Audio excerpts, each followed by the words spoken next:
और आपने देखा कि जनता को आखिर इस बजट से क्या क्या उम्मीदें आपको बताया। खबरों में आगे बढ़ते हैं और अगली खबर आपको बताएंगे चुनाव से पहले सरेंडर। ये हम क्यों कह रहे हैं? देखिए, अमेरिका से खबर है क्योंकि बाइडेन की अगर बात करें, अमेरिका के राष्ट्रपति जो बाइडेन, अब खबर ये मिल रही है कि इस बार राष्ट्रपति का चुनाव वो नहीं लड़ेंगे और इसलिए खबर ये मिल रही है कि कमला हैरिस को वो आगे करते हुए नजर आएंगे।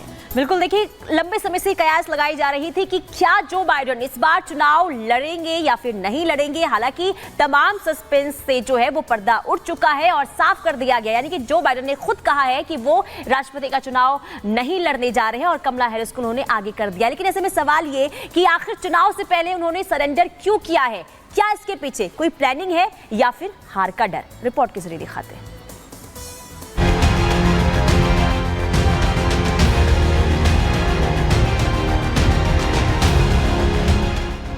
चुनाव से पहले सरेंडर, बाइडेन को लगा हार का डर। मैदान छोड़कर भागे बाइडेन या किसी ने किया महाखेला? अमेरिकी राष्ट्रपति जो बाइडेन ने रविवार को राष्ट्रपति पद का चुनाव नहीं लड़ने का ऐलान किया है। बाइडेन ने अपनी उम्मीदवारी वापस लेते हुए डेमोक्रेटिक पार्टी के नए उम्मीदवार के रूप में उपराष्ट्रपति कमला हैरिस के नाम का समर्थन किया है।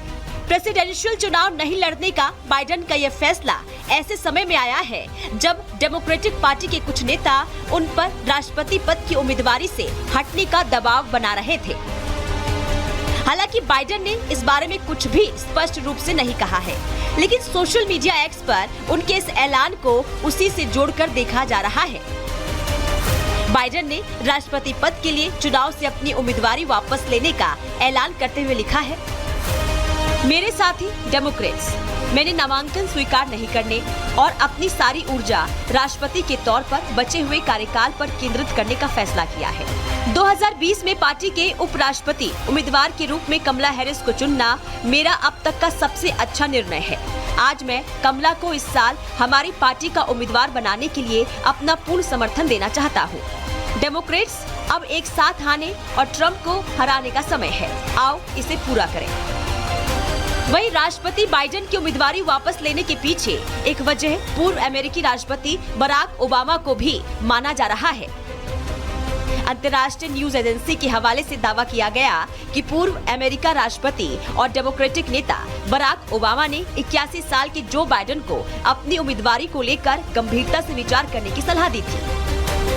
दावा किया जा रहा है कि पिछले दिनों रिपब्लिकन उम्मीदवार डोनाल्ड ट्रंप के साथ हुए लाइव डिबेट में जिस तरह से डेमोक्रेटिक पार्टी की ओर से जो बाइडेन कमजोर पड़ते नजर आए थे, ऐसे में पार्टी में अंदर खाने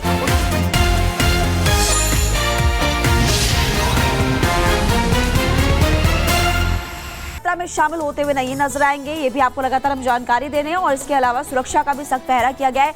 सीसीटीवी ड्रोन से निगरानी रखी जा रही है। सुबह 10 बजे नल्हड़ मंदिर से जो यात्रा है वो निकाली जाएगी। उसके बाद पिछली बार 31 जुलाई को यात्रा हुई थी। पिछली बार यात्रा के दौरान हिंसा भी हुई थी, आपको बखूबी याद होगा। उसी को ध्यान में रखते हुए इस बार प्रशासन हाई अलर्ट पर है। हाई अलर्ट पर प्रशासन साफ तौर पर देखिए, नूह में 24 घंटे के लिए इंटरनेट और SMS सेवा को बंद करने का फैसला किया गया है। इस बार अभेद्य सुरक्षा के इंतजाम प्रशासन की तरफ से किए गए हैं ताकि व्यवस्थाएं ठीक हो। पैरामिलिट्री कमांडोज की तैनाती की गई। पुलिस प्रशासन वहां पर मुस्तैद है। जमीन से आसमान तक हर गतिविधि पर नजर रहने वाले ड्रोन के जरिए नजर रखी जाएगी। कैमराज है वहां पर देखिए, और इसकी जानकारी आपको दे रहे हैं कि इसलिए वहां पर पैरामिलिट्री कमांडोज, इसके अलावा पुलिस प्रशासन पूरी तरह से मुस्तैद है और एम्बुलेंस की भी वहां पर पहले से तैनाती की गई है और हर आने जाने वाले पर पैनी नजर रखी जा रही है। चलिए खबरों में आगे बढ़ते हैं और अब बात कर लेते हैं ममता बनर्जी की। पश्चिम बंगाल में जो उत्पात की तस्वीरें वहां से लगातार निकलकर सामने आती रहती है, उसे लेकर ममता बनर्जी हर वक्त सवालों के घेरे में रहती हैं। लेकिन ममता बनर्जी ने इस वक्त एक ऐसा बयान दिया है जिसे लेकर एक नया बखेड़ा उन्होंने खुद शुरू कर दिया है। ऐसा क्या कहा गया है ममता दीदी की तरफ से और आखिर सवाल क्यों उठ रहे हैं, रिपोर्ट के जरिए आपको दिखाते हैं। बंगाल का साथ मैं चाहती हूँ हिंदुस्तान का रिलेशन अच्छा हो। एक शब्द है ममता बनर्जी के लिए, उनको फौरन इस्तीफा दे देना चाहिए। बंगाल हिंदुस्तान का सिरमौर है, था और रहेगा। बीजेपी का विरोध करते करते पश्चिम बंगाल की सीएम ममता बनर्जी कब भारत विरोधी बन गई, इसका ठीक ठाक पता शायद ममता बनर्जी को भी नहीं होगा। लेकिन कहते हैं ना, जो दिल में होता है वो कभी न कभी जुबान पर आ ही जाता है। फिर चाहे आप कितने भी खाक हों और सच को झूठ के लिबास में छिपाने के कितने भी अभ्यस्त। पश्चिम बंगाल की सीएम ममता बनर्जी के मामले में भी एक बार फिर ऐसा ही हुआ। इस बार ममता ने कुछ ऐसा कह दिया जिसने पूरे देश की राजनीति में भूचाल ला दिया। बंगाल का साथ मैं चाहती हूँ हिंदुस्तान का रिलेशन अच्छा हो। सुना आपने, सीएम ममता बनर्जी ने ये बयान रविवार को बंगाल में शहीदी दिवस रैली के दौरान दिया। जाहिर है, भारत में रहकर ममता के इस भारत विरोधी बयान के बाद हंगामा मचना तय था। वही हुआ भी। जैसे ही सीएम ममता का ये बयान सुर्खियों में आया, वो राष्ट्र प्रेमियों के निशाने पर आ गई। बीजेपी ने तो सीएम ममता बनर्जी के इस बयान के बाद उनके खिलाफ मोर्चा ही खोल दिया और उन पर सवालों की बौछार कर दी। मुख्यमंत्री हैं वो बंगाल की, संविधान की शपथ उन्होंने ली है। अब इस प्रकार का बयान जो आप कह रहे हैं कि बंगाल का संबंध हिंदुस्तान के साथ अच्छा हो, ये ना केवल आश्चर्यजनक है, निंदनीय भी है। जो एक कहीं ना कहीं चिंता बन रही है बंगाल को लेके कि वहां अलगाववादी सोच एक बढ़ रही है, क्या उसको वो दर्शा रहा है या नहीं, इस पे भी स्पष्टीकरण देना पड़ेगा। सवाल है कि आखिर संविधान की कसम खाकर सीएम की कुर्सी पर बैठी ममता को ये आपत्तिजनक बयान देने की जरूरत क्यों पड़ी?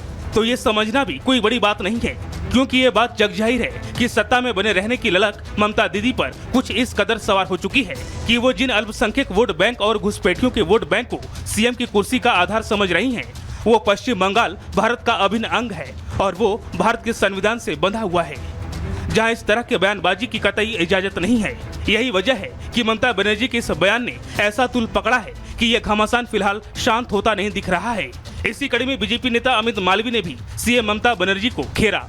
ममता बनर्जी को पता होना चाहिए कि पश्चिम बंगाल भारत का अभिन्न अंग है। लाखों क्रांतिकारियों ने हिंदू बंगालियों के लिए अपना खून बलिदान किया है। इस तरह के देशद्रोही भाषा एक मौजूदा मुख्यमंत्री को शोभा नहीं देती। उन्हें भारतीय राज्य की शक्ति और बंगाल के लोगों के गुस्से को कम नहीं आंकना चाहिए। सुहरावर्दी 2.0 बनने का उनका सपना आने वाले समय में एक सपना ही रहेगा। हैरानी यह है कि बंगाल में जिस मंच से सीएम ममता बनर्जी ने ये जहरीला बयान दिया, उस कार्यक्रम में सपा अध्यक्ष अखिलेश यादव भी पहुंचे थे, लेकिन खुलेआम भारत के बंटवारे की तरफ इशारा करने वाले ममता के इस बयान पर उनकी जुबान से एक शब्द नहीं निकला। बंगाल का साथ मैं चाहती हूँ हिंदुस्तान का रिलेशन अच्छा हो। साफ है, हिंदुस्तान के बंटवारे वाली साजिश में विपक्ष मौन है, उनके इरादों की पोल खुलता है। बहरहाल बंगाल के लोगों के मन में अपने ही देश के लिए ही नफरत का बीज बोती दिख रही ममता पूरी तरह से एक्सपोज हो चुकी हैं। देखना यह है कि इस गंभीर मुद्दे पर विपक्ष अपनी राय जाहिर करता है या फिर देश के खिलाफ ममता की इस राजनीति में पूरी विपक्ष अमला अल्पसंख्यक वोट बैंक की मौका परस्त सियासत के लिए चुप्पी मार जाता है। Bureau report, Republic Bharat. इस रिपोर्ट के जरिए आपने देख लिया, विपक्ष ममता के इस बयान पर फिलहाल कुछ नहीं कह रहा, लेकिन सबसे बड़ा सवाल तो यह है कि ममता इतना जहर क्यों उगलती है। बंगाल में कानून व्यवस्था लचर है। आपने देखा है कि महिलाओं की पिटाई की जाती है, वहां पर कई बार ऐसे वीडियो सामने आते हैं। बीजेपी के निशाने पर ममता सरकार हमेशा से, हाई कोर्ट भी अब सरकार को लताड़ चुकी है। लगातार आपको बता रहे हैं कि किस तरह से वहां पर हाई कोर्ट की तरफ से भी टिप्पणी की गई। ममता ने बांग्लादेशियों पर एक बार फिर से बयान दे दिया। आपने सुना भी उनकी तरफ से क्या बयान दिया गया, कहा कि संकट में फंसे लोगों को पनाह वो देंगी। और बीजेपी ने सीएम ममता बनर्जी पर इस दौरान पलटवार किया उनके इस बयान को लेकर, और मदद नहीं सिर्फ वोट बैंक पर फोकस है ममता बनर्जी का, ये साफ तौर पर कहते हुए बीजेपी इस वक्त नजर आ रही है। और इसलिए सवाल खड़ा हो रहा है कि बांग्लादेश से इतनी हमदर्दी एक तरफ जहां है, लगातार आप देख रहे हैं कि पनाह देने की बात कहते हुए नजर आ रही है। बांग्लादेशियों पर इतनी ममता क्यों है ममता बनर्जी को? ममता ने दिया यूएन के प्रस्ताव का हवाला, वो ये भी हवाला देते हुए नजर आई। और इसके अलावा आप देखिए, विपक्ष से जब इसको लेकर के टिप्पणी मांगी गई तो कोई भी नेता फिलहाल कुछ नहीं कह रहा ममता के इस बयान को लेकर। चलिए आगे बढ़ेंगे और अब बात करेंगे बजट की। मोदी 3.0 का पहला पूर्ण बजट कल पेश होगा और ये बजट कई मायनों में खास होगा। सरकार के सामने महंगाई, बेरोजगारी और ग्लोबल टेंशन से निपटने की चुनौती होगी। साथ में सरकार किसानों की आय को दोगुना करने की दिशा में भी कदम उठा सकती है। और बजट से लोगों की आखिर क्या उम्मीदें हैं, इसके लिए आपको रिपोर्ट दिखाते हैं।